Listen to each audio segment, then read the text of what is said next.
stone. Meena, I was thinking we should start a diamond manufacturing company. What do you think? There she goes again. Do you even know the procedure for manufacturing a diamond? Procedure? I didn't know there was procedure. Don't you just take it from the ground and put it onto the jewelry?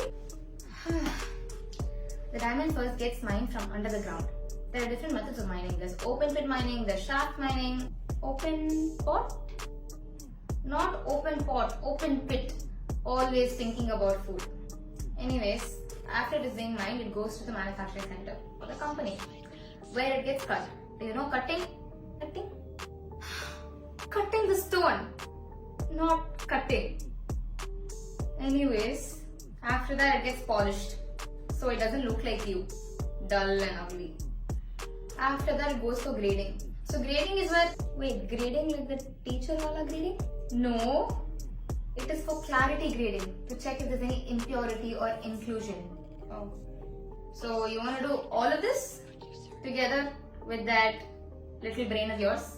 If you told me there is so many procedures, I wouldn't have asked. I think Amma is calling. I'll go.